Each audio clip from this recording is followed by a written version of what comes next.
ঈদের দিন ঈদের নামাজ পড়িয়া সবাই আনন্দে বাড়ি বাড়ি যায়।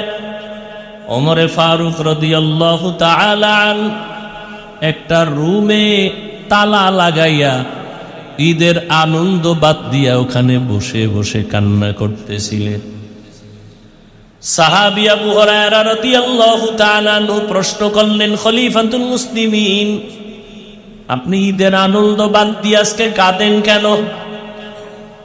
ওমরে ফারুক রাদিয়াল্লাহু তাআলা কান্না করেন আর বলেন, ও ভাই আবু হুরায়রা, আনন্দ তো ওই ব্যক্তি করবে যার মধ্যে কোনো টেনশন নাই, পেরেশানি নাই, কোনো চিন্তা নাই।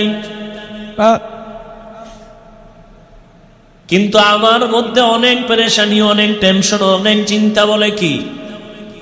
বলে রমজান চলে গেল, বরকতের মাস, রহমতের মাস, নাজাতের মাস। রমজানে আমি তারাবির নামাজ আদায় করেছি, কবুল হইল কিনা আমার ভেতরে এক পেরেশানি চলতেছে। কারণ যেইভাবে নামাজ আদায় করা দরকার ওইভাবে তো আমি নামাজ আদায় করতে পারি না।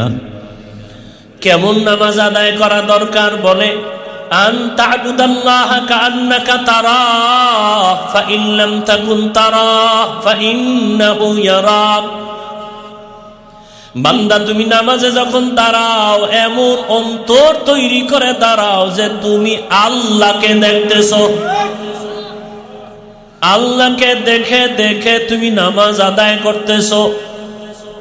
যদি তোমার অন্তর এতটা দুর্বল, আমল এতটা দুর্বল, ঈমান এতটা দুর্বল যে আল্লাহকে দেখার মতো পাওয়ার নাই, তাহলে তুমি এতটুকু মনে করো, যদিও আমি আল্লাহকে দেখি না, তবে আল্লাহ তোমাকে আমাকে তাকায়া দেখতেছেন। আমি এখন নামাজে দাঁড়ায় গেছি, আমার মাওলার সামনে আমি দাঁড়ায় গেলাম।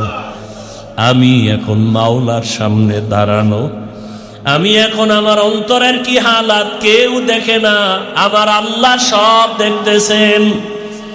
আমি আলহামদুলিল্লাহ বলে শুরু করলাম, আমার মাওলা কুদরতের কান লাগায় শুনতেছেন।